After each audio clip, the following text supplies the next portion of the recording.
के प्रायोजक हैं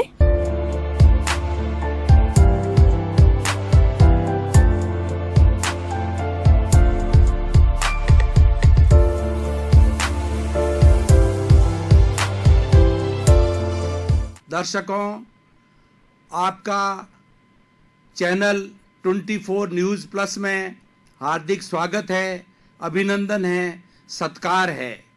आज हमारे मंथन का विषय है ईश्वर एवं आत्मा।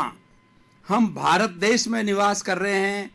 भारत एक ऐसा देश है जो ईश्वर में विश्वास करता है और आत्मा में विश्वास करता है।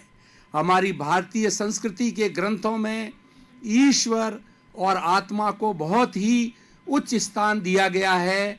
हमारे प्राचीन समय से अगर हम वेदों की बात करें तो वेदों में भी ईश्वर और आत्मा को प्रथम स्थान दिया गया है, क्योंकि ये सृष्टि कैसे बनी और सृष्टि को चलाने वाला कौन है, मैं कौन हूँ, मैं कहाँ से आया हूँ और मुझे कहाँ जाना है। जब ये प्रश्न हमारे भीतर पैदा होते हैं तो सहज ही हमें ये एक जानकारी मिलती है कि ऐसा एक तत्व है जो कि सृष्टि को चलाता है। तब ईश्वर की बात आती है। हमारी भारतीय संस्कृति में और ख़ास तौर से दार्शनिकता की बात करें तो भारत के अंदर अभी 55 तरह के धर्म दर्शन विश्वविद्यालयों के अंदर पढ़ाए जाते हैं और हर दर्शन का ईश्वर के बारे में अपना अपना विवेचन अलग है।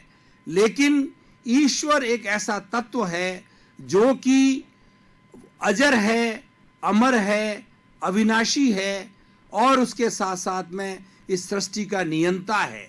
कुछ दर्शन ऐसे हैं जो सृष्टि के नियंता को ईश्वर के रूप में मानते हैं। ईश्वर एक ऐसा परम तत्व है जो कि सब गुणों का धारक है और वही इन सब चीज़ों का संचालन करता है। हम वैदिक परंपरा की बात करते हैं तो हमें वेदों से, उपनिषदों से, स्मृतियों से, गीता से और हमारे ब्राह्मण ग्रंथों से ये जानकारी मिलती है कि इस जगत का नियंता है वह एक ईश्वर है, जगत को चलाने वाला ईश्वर है। लेकिन कुछ ऐसी विचारधारा हमारी श्रमण संस्कृति भी है जो ये मानती है कि इस जगत का नियंता ईश्वर न होकर के कुछ ऐसे समवाय हैं, कुछ ऐसे तत्व हैं जो मिलकर के इस जगत का संचालन करते हैं और वो मानते हैं कि जगत पहले था, जगत आज है और जगत आगे भी रहेगा। अगर हम जैन सिद्धांत, जैन दर्शन की बात करें तो ईश्वर तत्व उसके अंदर ये माना गया है कि जो हमारी आत्मा है वह शुद्ध रूप धारण कर लेती है तो वह ईश्वर का स्थान प्राप्त कर लेता है। वेदांत के अंदर ब्रह्म को ईश्वर माना गया है कि ब्रह्म ही ईश्वर है और ब्रह्म सर्वव्यापी है और इसके अंदर जो सृष्टि के अंदर जीवन यापन करने वाले जीव होते हैं वो जीव जब ब्रह्म के अंदर विलीन होते हैं या ब्रह्म का आभास होता है, ब्रह्म की अनुभूति होती है तो वो ब्रह्म में जाकर के विलीन होते हैं और उसका मोक्ष प्राप्त होता है। जो हमारी श्रमण परंपरा ये कहती है कि जो आत्मा कर्मों से आवृत है और उन सब कर्मों को अलग कर देती है तो अलग होने के बाद के अंदर वो विशुद्ध आत्मा ही स्वयं का ईश्वर का रूप होती है और वो विशुद्ध होने के बाद के अंदर मोक्ष को प्राप्त हो जाती है। तो कुल मिलाकर के ईश्वर एक ऐसा पूजनीय तत्व है, ईश्वर एक ऐसा श्रद्धा का विषय है कि जिसको हम एक हमारे जीवन के सामने आदर्श रख करके हम अपना जीवन उसके अनुरूप जो ढाल सकते हैं। अब हम दूसरा विषय जो है आत्मा के ऊपर आते हैं। आत्मा का हमारी भारतीय संस्कृति में सभी ग्रंथों के अंदर बहुत बड़ा विवेचन किया गया है कि आत्मा एक ऐसा चेतन तत्व है जो कि हर प्राणी के अंदर विद्यमान होता है।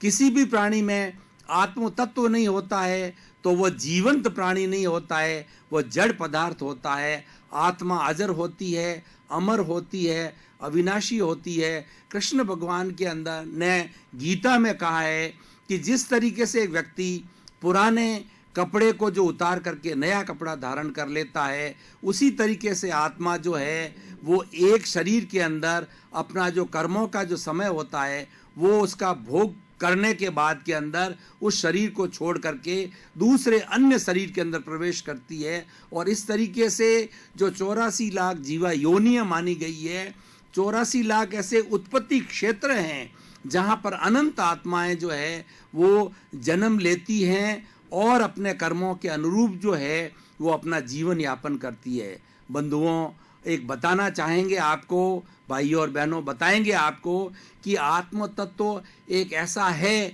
जिस आत्मा को कभी भी ये पैदा नहीं किया गया है।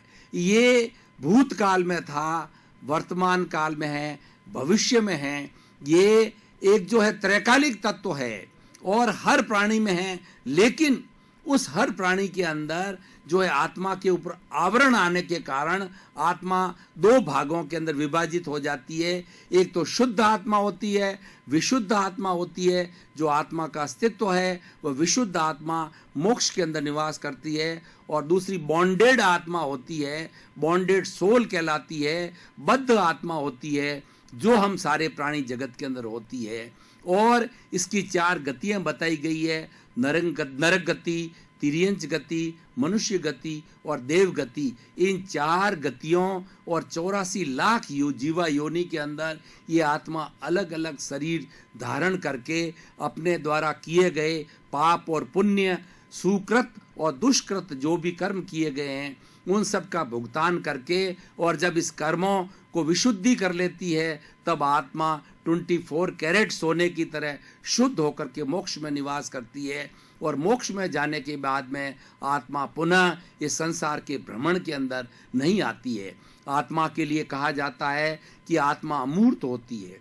आत्मा हाथ पर दिखाई नहीं जा सकती है। जो जगत हम देख रहे हैं ये जगत जो है चराचर जगत है, ये जड़ का जगत बना हुआ है और इसके अंदर परमाणु होते हैं, वो जड़ होते हैं। परमाणु से छोटे परमाणु से बड़ा जब उसका स्कंद बनता है तो उसके बाद के अंदर आज हम जगत के अंदर जितने पहाड़ देखते हैं, पर्वत देखते हैं, भवन देखते हैं, जितना भी सृष्टि के अंदर जो हम ये चीज़ों का निर्माण, ये सारा जड़ तत्व है। और आत्म तत्व होता है वो जीव के अंदर विद्यमान होता है।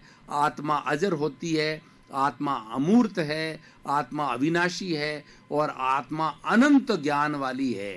आत्मा अनंत शक्ति वाली है। अनंत आत्मा जो है शुद्ध अवस्था के अंदर हुआ करती है और आत्मा के अंदर सुख का धाम है।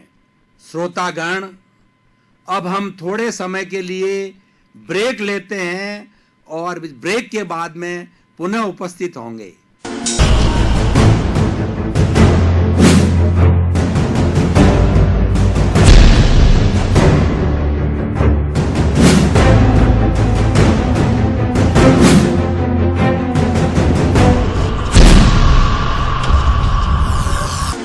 हम पुनः इस विषय को जो है फिर से जो है प्रारंभ कर रहे हैं, इस विषय की गहराई में जा रहे हैं।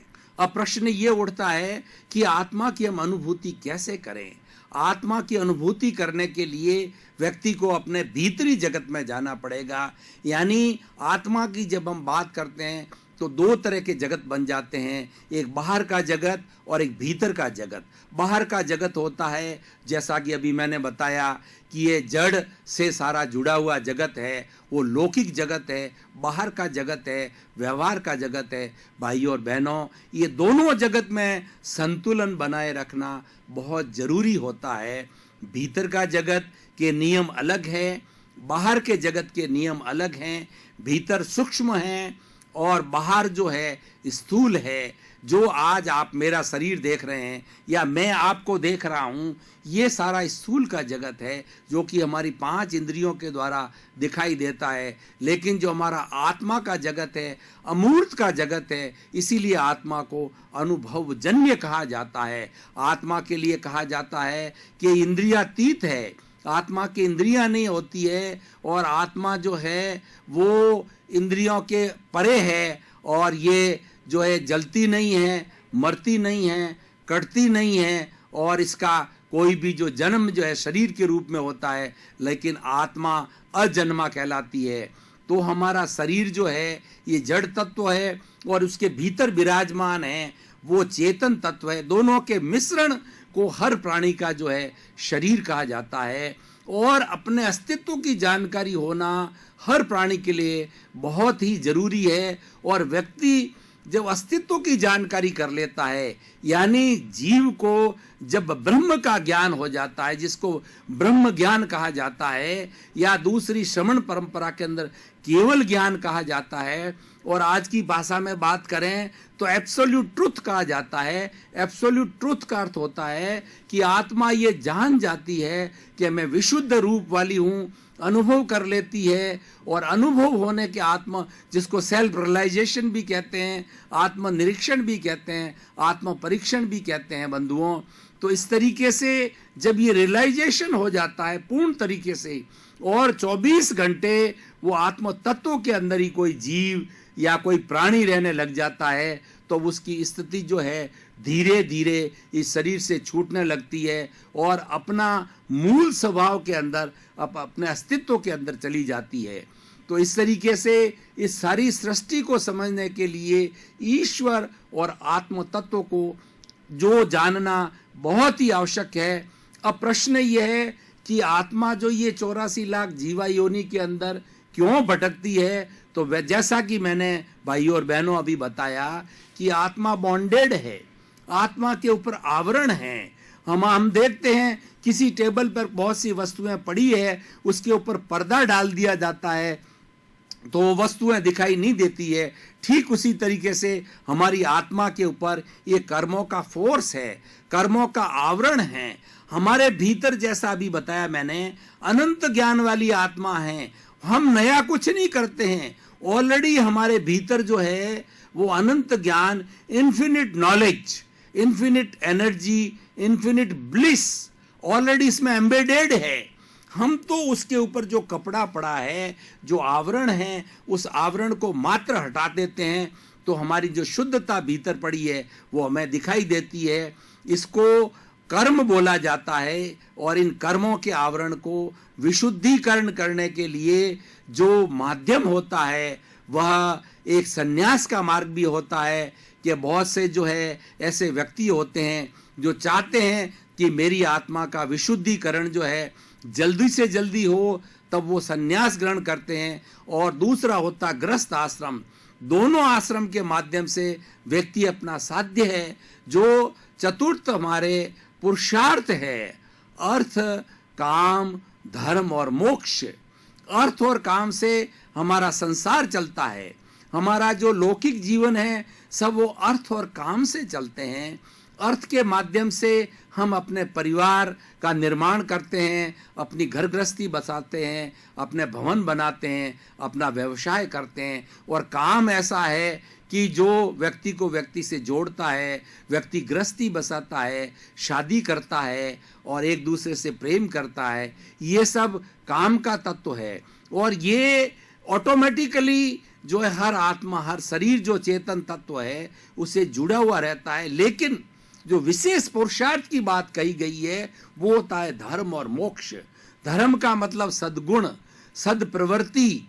ये प्रवृत्ति करने के लिए व्यक्ति जब धर्म के अकाउंट के अंदर आता है तब उसकी प्रवृत्ति जो है आत्मा की ओर होती है। और अर्थ और काम के अंदर व्यक्ति जुड़ा रहता है तो उसका दृष्टिकोण मात्र लौकिक होता है। वो पारलौकिक जगत यानी भीतरी जगत में नहीं जाता है, वो इंद्रिय सुख में होता है, हमारे सेंसुअल प्लेजर्स में होता है।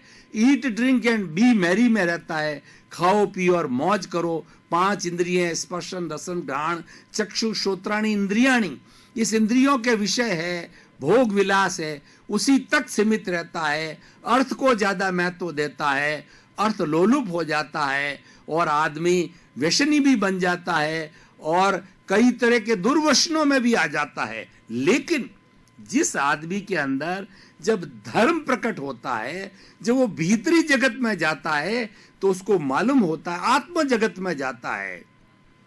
और ये भी ईश्वर की कृपा से होता है। अब देखिए, ईश्वर और आत्मा एक दूसरे से पूरक है। आत्मा को धर्म के खाते में लाने वाला ईश्वर है। ईश्वर भक्ति से, ईश्वर कृपा से व्यक्ति उस तरफ जो आता है, या हमारी दूसरी जो श्रमण परंपरा है उसकी बात करें तो पुण्य और पाप, जब व्यक्ति के पुण्योदय होता है तब पुण्योदय होने के साथ साथ में उसको लौकिक सुविधाएं भी मिलती है, ऐश्वर्य भी मिलता है, लेकिन उसके साथ साथ के अंदर पुण्य होने की वजह से उसको धर्म तत्व की तरफ भी रुचि होती है। वो दान पुण्य करता है, लोगों के प्रति अच्छी भावना रखता है और लोगों को अपने जैसा ही समझता है, अपनी आत्म समतुल्य समझता है।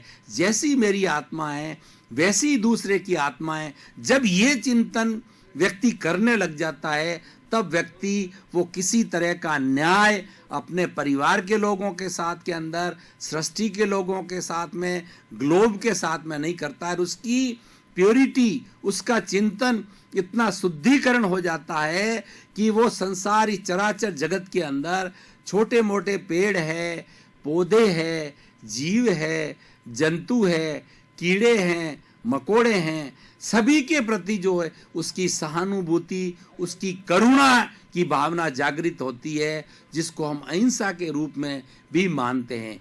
अहिंसा का शाब्दिक अर्थ हिंसा नहीं करना, लेकिन अहिंसा का जो सूक्ष्म रूप हम कहें तो अपने प्रति भी बुरा भाव लाना कि मैं जो सुसाइड कर दूं, इतना परेशान हो जाता है व्यक्ति कि वो बुरी भावना अपने आप सोचता है कि मेरा जीवन समाप्त हो जाए, या ये सोचने लगता कि ईश्वर मुझे कब से उठा ले।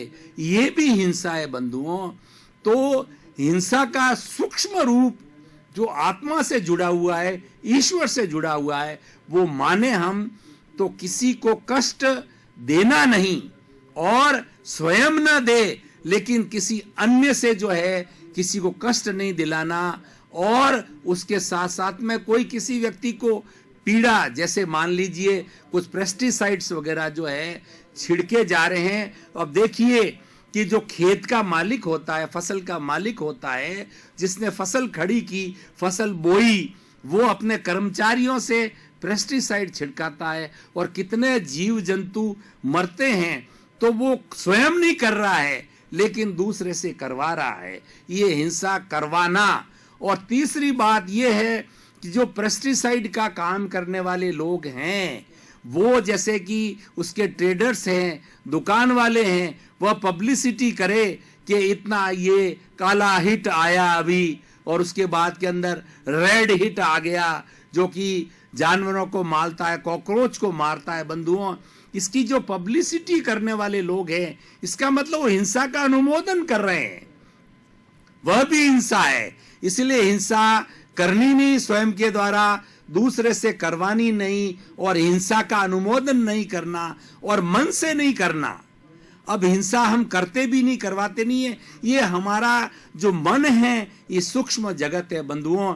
इंद्रियों के परे जो मन है, हमारी 5 इंद्रियां हैं, वो क्या करती है? 5 इंद्रियों का मात्र यही है कि सृष्टि के अंदर उनका जो विषय है, आंख का विषय है देखना, और हमारी चमड़ी का विषय है कि स्पर्शन करना, जीभ का विषय है कि स्वाद लेना, नाक का विषय है किसी चीज को सूंघना, अच्छी या सुगंध या दुर्गंध, और कान का विषय है कि श्रवण करना, संगीत का श्रवण करना, अच्छा श्रवण करना, बुरा श्रवण करना। ये सारा मात्र उनका इंद्रियों का यही काम है। इंद्रियां इन सब जो अपना जो विषय है वो लेकर के अपना मैनेजर जो मन है, उस मन को ये दे देती है। अब मन क्या होता है? मन जो है 2 तरह के काम करता है। इंद्रियों के द्वारा प्राप्त विषय है, उन विषयों के अंदर लुब्ध होता है, उन विषयों में आकर्षित होता है या नहीं आकर्षित होता है, ये काम मन करता है। उसके साथ साथ में मन क्या करता है कि जो हमारा भूतकाल बीत चुका है, उस भूतकाल की जो है वो स्मृति करता है।